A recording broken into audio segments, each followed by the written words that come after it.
Hello बच्चों, welcome to physics class and today we will discuss new topic of gravitation and that would be satellite. So first of all we know the meaning of satellite. A heavy body revolving around any planet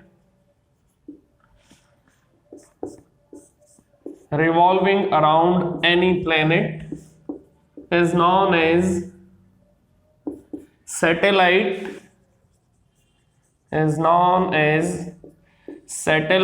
of that planet. So what does it mean? कोई भी heavy body अगर किसी planet के around revolve करेगी then that heavy body is known as satellite of that planet. In the same way we have revolution of moon around earth. So we have revolution of moon around earth. So we can say that moon is natural satellite of earth. Moon is natural satellite of earth. तो moon earth का natural satellite है. तो इसी type से कुछ satellite आपके natural होते हैं और कुछ सैटेलाइट आपके मैन मेड होते हैं. तो अर्थ अगर रिवॉल्व कर रहा है around sun, now if earth is revolving around sun, now we can say that earth is satellite of sun. तो अगर कंप्लीट प्लैनेट्स आपके सन के अराउंड रिवॉल्व करेंगे, so all planets are known as satellites of sun. तो solar system के अंदर planets अगर सन के अराउंड रिवॉल्व कर रहे हैं तो हम एज्यूम कर सकते हैं कि all planets are satellite of sun. तो नेचुरल सैटेलाइट्स भी हमारे पास हैं और हमारे पास आर्टिफिशियल सैटेलाइट्स भी हैं. नाउ आर्टिफिशियल सैटेलाइट्स का meaning man made satellites. Artificial satellites means man-made satellites. For example, INSET 2B, Rohini and Aryabhat. These are man-made satellites और artificial satellites. तो सैटेलाइट्स का मीनिंग क्या होता है? Satellites are heavy device revolving around any planet. तो satellites का main purpose क्या होता है? किसी भी प्लेनेट से इंफॉर्मेशन रिसीव करना. तो सैटेलाइट का meaning it is remote sensing device. Satellite means it is remote sensing device. It means किसी एरिया पर, किसी लोकेशन पर ऑब्जर्वेशन रखना, किसी लोकेशन के ऊपर प्रॉपर नजर रखना, किसी लोकेशन के ऊपर प्रॉपर फोकस करना. that technique has been given by satellite. तो सैटेलाइट के थ्रू हम किसी भी प्लेनेट के ऊपर, किसी भी एरिया पर फोकस कर सकते हैं, किसी भी एरिया की इंफॉर्मेशन को रिसीव कर सकते हैं. So we are gathering information from specific area of any planet through satellite. तो सैटेलाइट का काम क्या है? बिना रिमोट एरिया को टच किए, बिना किसी स्पेसिफिक एरिया को टच किए, बिना किसी स्पेसिफिक एरिया में फिजिकल विजिट के वहां से इंफॉर्मेशन को रिसीव करना, वहां से इंफॉर्मेशन को कलेक्ट करना. तो जब हम किसी एरिया को, किसी प्लेस को किसी एरिया और किसी प्लेस को बिना फिजिकल विजिट के ऑब्जर्व करेंगे, दूर बैठकर ऑब्जर्व करेंगे, then that technique is known as remote sensation of that remote area, remote sensation of that remote place. तो कोई प्लेस अगर आपसे काफी दूर है और वहां पर जाना आपके लिए इजी नहीं है तो वो आपके लिए रिमोट एरिया हो जाएगा। और अगर आपको रिमोट एरिया की इंफॉर्मेशन घर बैठे बैठे मिलेगी तो इसका मीनिंग आप वहां से रिमोट सेंसेशन के थ्रू इंफॉर्मेशन गैदर कर रहे हो, इंफॉर्मेशन कलेक्ट कर रहे हो। तो जैसे आप टीवी को रिमोट के थ्रू कहीं भी बैठ के ऑन कर देते हो तो इसका मीनिंग क्या है, दैट इज रिमोट सेंसेशन। तो उसी टाइप से सैटेलाइट भी क्या काम करते हैं, ये भी रिमोट सेंसेशन वाली टेक्निक को अप्लाई करते हैं और आपको अलग अलग एरियाज की इंफॉर्मेशन प्रोवाइड करते हैं। So they are giving information about remote areas through remote sensation, through remote sensation. तो अब सैटेलाइट्स आपके फैब्रिकेशन के बेस पर दो टाइप के होते हैं। वन इज नेचुरल सैटेलाइट, जो नेचर ने जिनको बनाया है वो नेचुरल सैटेलाइट है, और कुछ ऐसे सैटेलाइट हैं जो आपके मैनुअल सैटेलाइट हैं, जो मैन मेड सैटेलाइट हैं, दीज आर आर्टिफिशियल सैटेलाइट्स। तो अब ये तो आपके सैटेलाइट्स थे मैन्युफैक्चरिंग के बेस पर। तो अब आपके सैटेलाइट्स के टाइप आएंगे ऑर्बिट्स के बेस पर। Now we have two types of satellite, one is geostationary satellite. Number one, geo means earth, it means ये सैटेलाइट आपका अर्थ के अराउंड रिवॉल्व करेगा, अर्थ के अराउंड रोटेशन में होगा, और ये अर्थ के रेस्पेक्ट में किस पे होगा, रेस्ट पर होगा। तो जब भी कोई हैवी बॉडी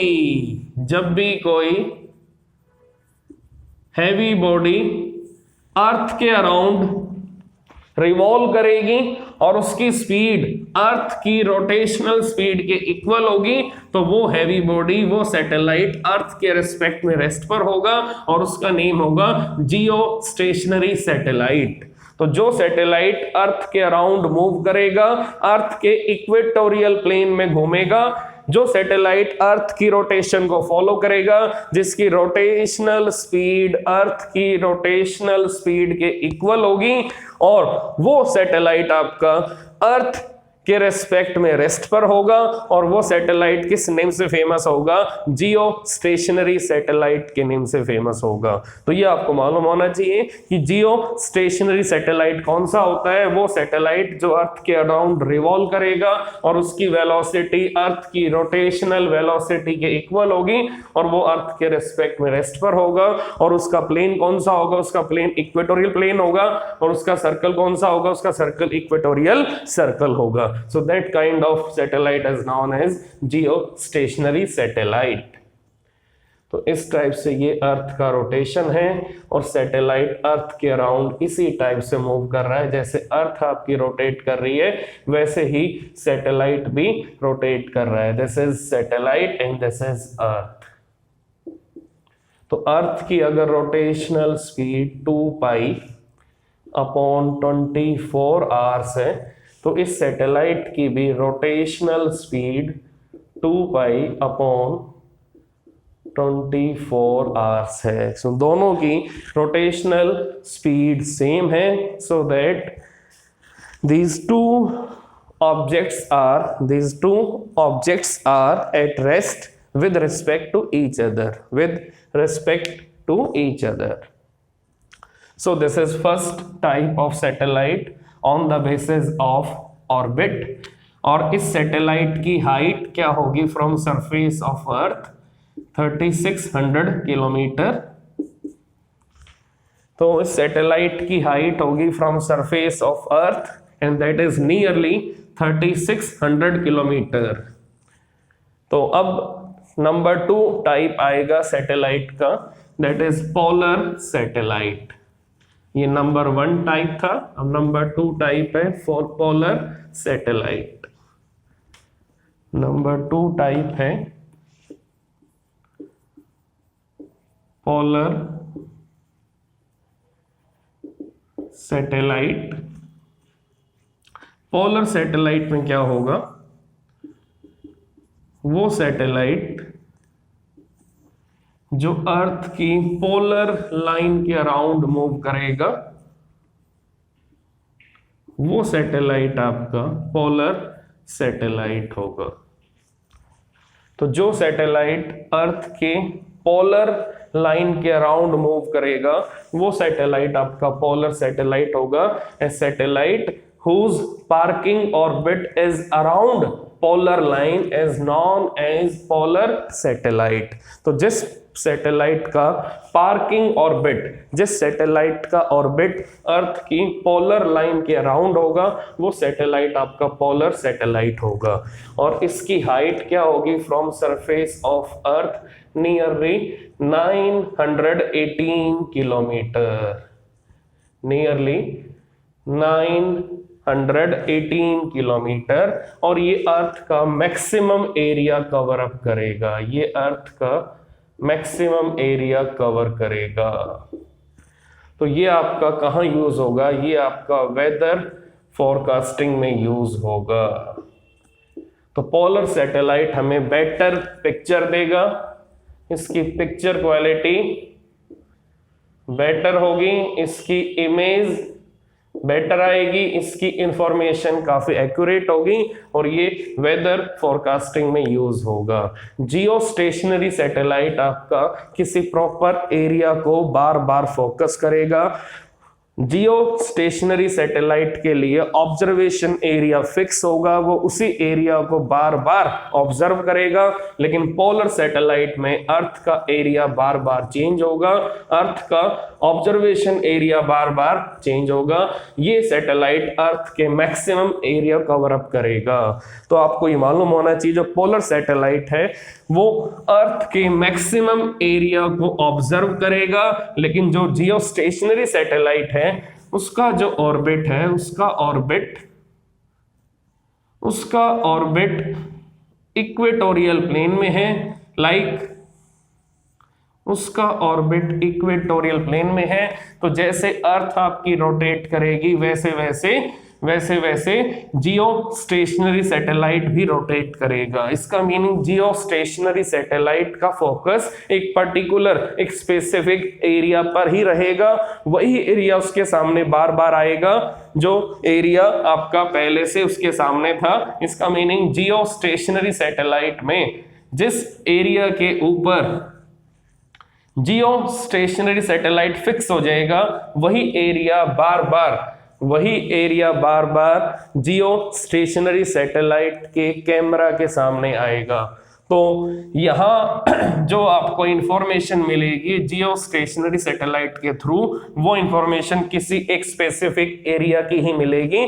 इस केस में आपको अर्थ का डिफरेंट एरिया नहीं मिलेगा। तो ये आपको माइंड में बिल्कुल क्लियर करना है कि जियो स्टेशनरी सैटेलाइट किसी एक फिक्स एरिया के ऊपर ही ऑब्जर्वेशन रखेगा, लेकिन पोलर सैटेलाइट अलग अलग एरियाज के ऊपर ऑब्जर्वेशन रखेगा और मैक्सिमम अर्थ के एरिया को कवर करेगा। लेकिन जियो स्टेशनरी सैटेलाइट के लिए अर्थ का कोई स्पेसिफिक एरिया ही ऑब्जर्वेशन में रहेगा, लेकिन पोलर के अंदर अर्थ का मैक्सिमम एरिया ऑब्जर्वेशन में आएगा। तो ये थे दो टाइप आपके सैटेलाइट के, पोलर सैटेलाइट और जियो स्टेशनरी सैटेलाइट। तो अब नेक्स्ट जो हमारा मोस्ट इंपॉर्टेंट टॉपिक है, that is orbital speed of satellite. जिस स्पीड से हम सैटेलाइट को अर्थ के अराउंड लॉन्च करते हैं, वो स्पीड क्या होगी, ऑर्बिटल स्पीड ऑफ सैटेलाइट। तो ये आपको प्रॉपर वे से अंडरस्टैंड करना है। जिस स्पीड से हम सैटेलाइट को अर्थ के अराउंड लॉन्च करते हैं, वो स्पीड क्या होगी, orbital speed of satellite. So name of topic is orbital speed of satellite.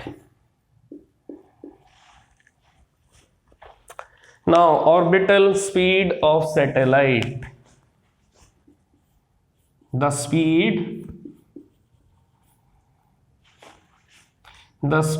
of satellite required to set it in fixed orbit is known as orbital speed of satellite. The speed of satellite required to set it in fixed orbit is known as orbital speed of satellite. तो जो speed आपकी satellite को मिलती है किसी fixed orbit में maintain होने के लिए, that speed is known as orbital speed of satellite. The speed by which any satellite is fixed in specific orbit is known as orbital speed of satellite. So the speed of satellite required to set it in fixed orbit is known as orbital speed of satellite. तो ये simple सी definition आपको proper way से ध्यान रखनी है. और अब हम ऑर्बिटल स्पीड का यहाँ पर एक्सप्रेशन निकालेंगे. एक्सप्रेशन क्या होगा, और एक्सप्रेशन निकालने से पहले इसकी डेफिनेशन आप और भी याद कर सकते हो. एक डेफिनेशन और क्या होगी, जिस स्पीड से आप सैटेलाइट को अर्थ के अराउंड थ्रो करोगे that speed is known as orbital speed of satellite. The speed through which satellite is revolving around earth is known as orbital speed of satellite. So simple सी definition, the speed through which satellite is revolving around earth is known as orbital speed of satellite. The speed through which satellite is revolving around earth is known as orbital speed of satellite. तो जिस speed से आपने satellite को throw किया है around earth, that speed is known as orbital speed of satellite. तो अब हम ऑर्बिटल स्पीड की डेफिनेशन को अंडरस्टैंड कर चुके हैं. अब हम ऑर्बिटल स्पीड ऑफ सैटेलाइट का एक्सप्रेशन यहाँ निकालने वाले हैं. Now let us consider a satellite revolving around earth. Now let us consider a satellite revolving around earth. This is satellite. Now this is radius of earth. Now it is height of satellite from surface of earth. Now during revolution of satellite around earth, it will receive centripetal force from earth mv square upon r plus h, and that centripetal force will have direction toward center of earth, and that centripetal force must be equal to force of gravitation between earth and satellite.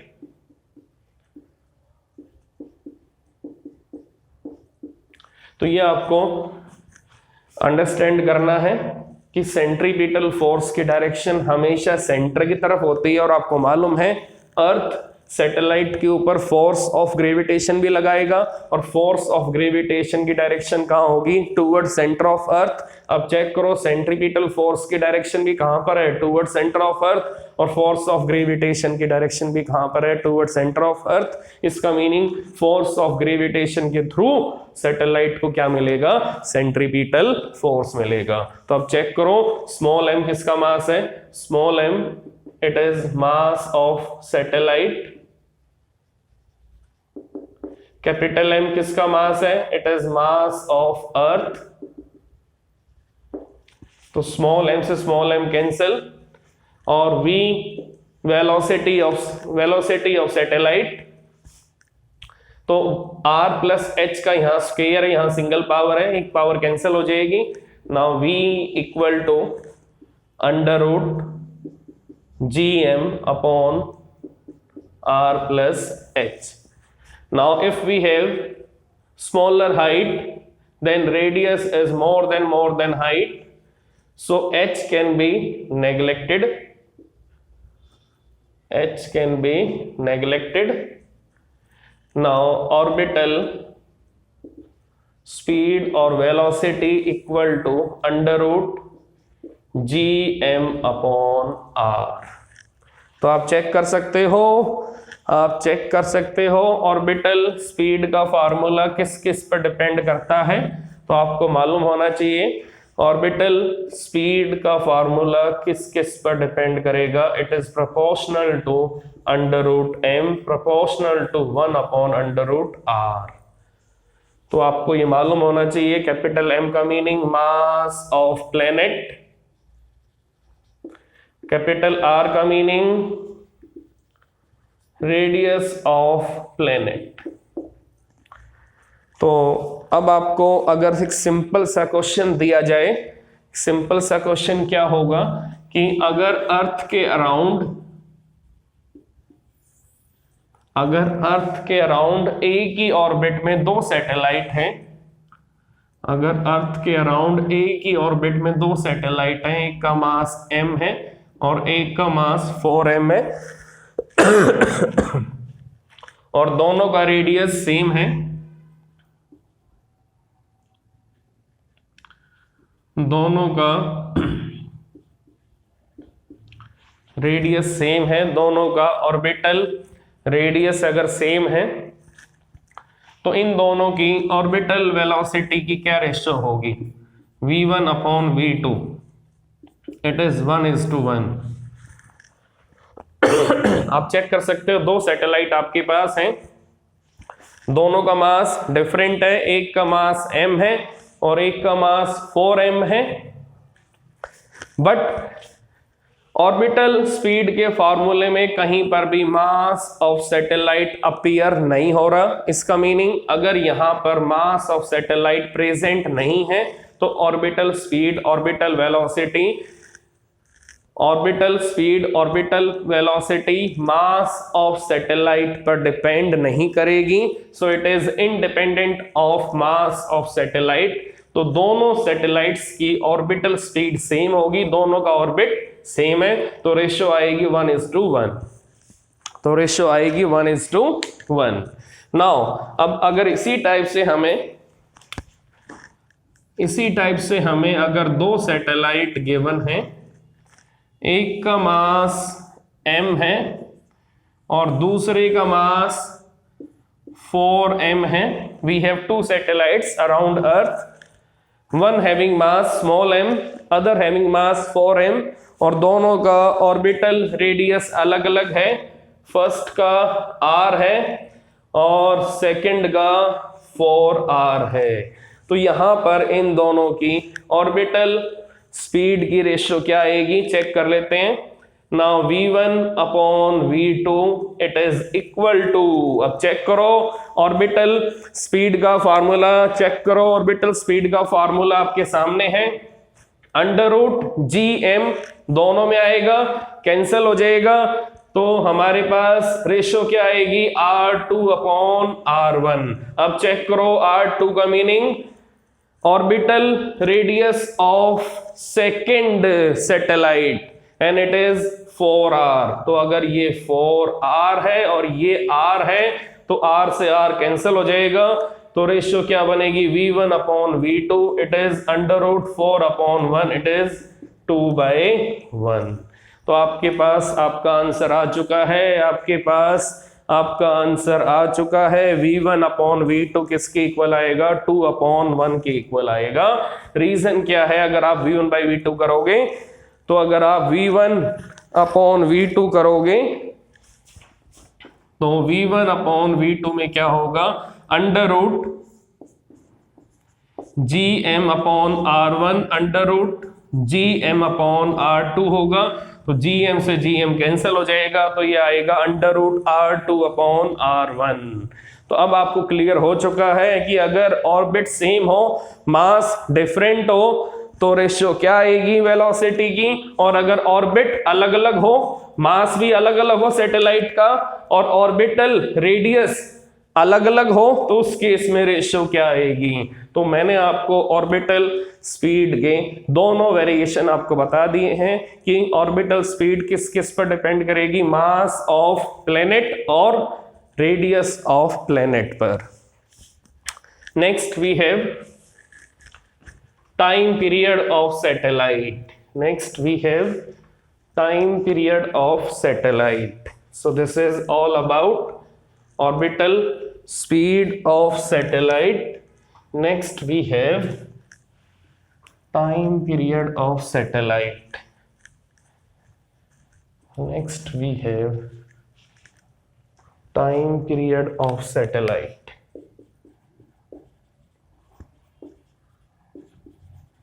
Period of satellite. Time taken by satellite to complete one revolution around Earth is known as time period of satellite. So time taken by satellite, time taken by satellite to complete one revolution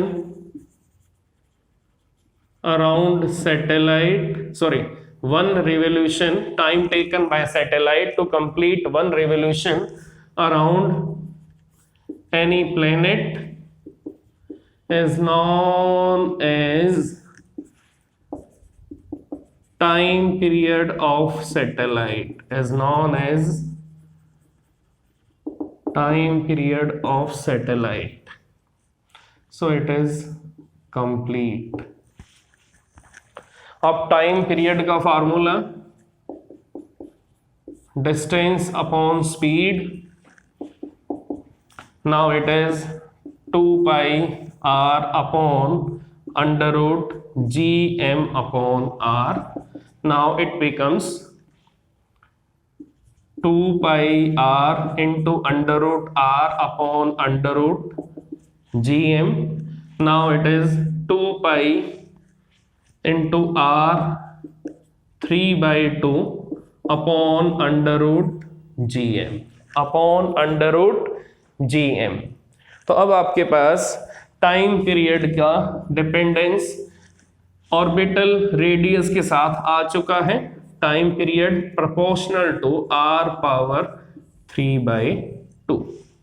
अब अगर हमें two satellites का orbital radius given हो, अगर हमें two satellites का orbital radius given हो, like r1 equal to r and r2 equal to 4r, तो हम दोनों सैटेलाइट्स का टाइम पीरियड फाइंड आउट कर सकते हैं और टाइम पीरियड की रेशियो भी फाइंड आउट कर सकते हैं। If these two satellites are revolving around earth in different orbit, one having orbital radius small r, other having 4r, then ratio of their time period, it is equal to t1 upon t2, t1 upon t2. Now r1 power 3/2 upon r2 power 3/2.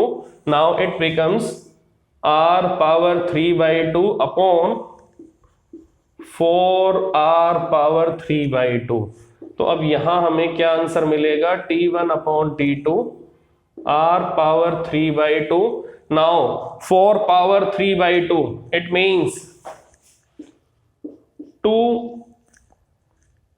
2 का square करेंगे और फिर power लगाएंगे 3/2। 4 को हम कैसे लिखेंगे, square of 2, और फिर ऊपर पावर पहले से क्या है 3/2 है, तो 2 से 2 कैंसिल, तो हमें क्या मिलेगा 2⁻3। तो ये पॉइंट आपको नोट करना है, यहां पजल नहीं होना है। तो हम 4 को कैसे लिखेंगे, 2 का स्क्वायर, फिर 2 से 2 कैंसिल, रिमेनिंग पावर क्या बचेगी 3, तो 2⁻3 आएगी। तो आप नीचे देखो r⁻3/2 है, हम इसको ऐसे लिखेंगे r⁻3/2 upon 4⁻3 and r⁻3/2।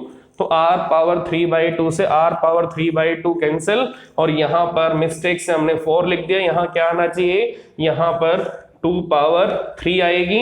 Now T1/T2 and it is equal to 1/2⁻3। Now it is equal to 1/8। तो आपके पास आंसर आ चुका है। हमारे पास 2 सैटेलाइट्स गिवन थे और हमारे पास इन दोनों सैटेलाइट्स का ऑर्बिटल रेडियस गिवन था, और हमें क्या निकालना था, हमें इन दोनों के टाइम पीरियड की रेशियो फाइंड आउट करनी थी। रेशियो हम निकाल चुके हैं और रेशियो आपके सामने है, T1/T2 is equal to 1:8। So this is all about time period of satellite. Next we have kinetic energy and potential energy and total energy of satellite. Next we have kinetic energy, potential energy and total energy of satellite. Now kinetic energy half mv square. Now it becomes half m under root gm/r square, square से square root cancel, क्या आएगा answer, half capital G capital M small m upon r। Now potential energy it is minus capital G capital M small m upon r। Now total energy equal to kinetic energy plus potential energy. Now total energy equal to kinetic energy half capital G capital M small m upon r minus capital G capital M small m upon r. Now it becomes minus capital G capital M small m upon 2r. Now this is total energy. So this is potential energy and this is kinetic energy. Kinetic energy never be negative. Potential energy can be negative. So it is attractive in nature. Negative sign ये show कर रहा है, ये energy कैसी है, attractive है। और ये अट्रैक्शन कहाँ दिखा रही है, टूवर्ड्स प्लेनेट, टूवर्ड्स अर्थ। तो कोई भी सैटेलाइट अगर अर्थ के अराउंड मूव करेगा तो उसका अट्रैक्शन किसके साथ होगा, अर्थ के साथ होगा। जैसे इलेक्ट्रॉन का अट्रैक्शन होता है न्यूक्लियस के साथ, वैसे ही सैटेलाइट का अट्रैक्शन होता है अपने प्लेनेट के साथ। तो जिस प्लेनेट के अराउंड सैटेलाइट मूव करेगा तो सैटेलाइट उसी प्लेनेट के साथ अट्रैक्शन फील करेगा। और ये थी total energy of satellite and it is most important point.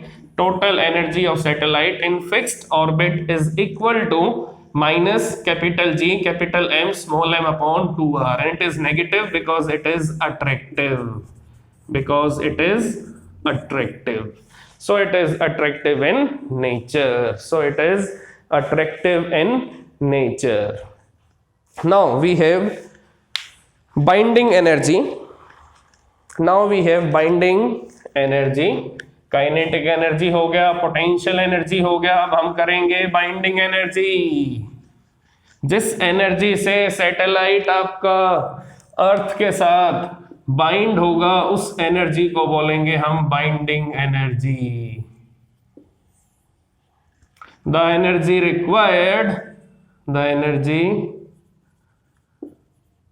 required, the energy required to bind any satellite with any planet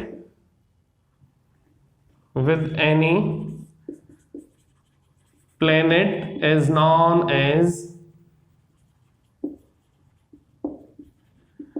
binding energy of satellite. The energy required to bind any satellite with any planet is known as binding energy of satellite. तो जिस energy से satellite आपका bind होगा, किसके साथ, किसी planet के साथ या अर्थ के साथ, then that energy is known as binding energy of satellite. इसकी एक डेफिनेशन और है, the energy required to free any satellite from any planet is known as binding energy of satellite. तो सैटेलाइट को किसी ऑर्बिट के अंदर हम जिस एनर्जी से फिक्स करेंगे उसको बाइंडिंग एनर्जी बोलेंगे, और जिस एनर्जी से उसको वहां से फ्री कराएंगे उसको भी बाइंडिंग एनर्जी ही बोलेंगे. So binding energy is equal to negative of total energy. Now binding energy is equal to negative of total energy. Now it becomes plus gm small m upon 2r. So this is binding energy. ये आपकी binding energy है. तो अगर कोई satellite fixed orbit में move कर रहा है, अगर कोई सैटेलाइट अर्थ के अराउंड फिक्स्ड ऑर्बिट में मूव कर रहा है, तो अगर उसके पास total energy minus G M small m upon 2r है, तो अगर हम इसी सेम अमाउंट की एनर्जी उसको दे देते हैं तो उसके पास टोटल एनर्जी क्या हो जाएगी, जीरो हो जाएगी. और हमें कहाँ मिलेगा वो हमें मिलेगा इन्फिनिटी पर. तो अगर हम किसी सैटेलाइट को फिक्स्ड ऑर्बिट से फ्री कराएंगे, तो अगर फिक्स्ड ऑर्बिट में उसके पास नेगेटिव एनर्जी है, तो अगर हम इस सैटेलाइट को इसी अमाउंट की पॉजिटिव एनर्जी देंगे तो उसके पास टोटल एनर्जी जीरो हो जाएगी, और जीरो एनर्जी वाला सैटेलाइट हमें इन्फिनिटी पर मिलेगा. जिस टाइप से हमें मालूम है कि इलेक्ट्रॉन की total energy 13.6 with negative sine upon n square eV होती है. इलेक्ट्रॉन की nth ऑर्बिट के अंदर टोटल एनर्जी क्या होती है, -13.6 upon n square eV. In case of atomic structure, in case of atom, electron are revolving around nucleus and in nth orbit it has total energy -13.6 upon n square eV. तो अगर हम n को infinity करेंगे तो infinite number वाले orbit में हमें total energy क्या मिलेगी, जीरो मिलेगी. तो अगर हमें किसी सैटेलाइट को इनफाइनाइट ऑर्बिट में भेजना है तो उसकी टोटल एनर्जी को हमें जीरो करना पड़ेगा. इट मींस हमें इसकी नेगेटिव एनर्जी को जीरो बनाना पड़ेगा. Then after it will be at infinite distance away from nucleus and it will become free. तो अगर हमें किसी सैटेलाइट को फ्री कराना है तो हमें उसकी टोटल एनर्जी को जीरो बनाना पड़ेगा. सो this is all about binding energy.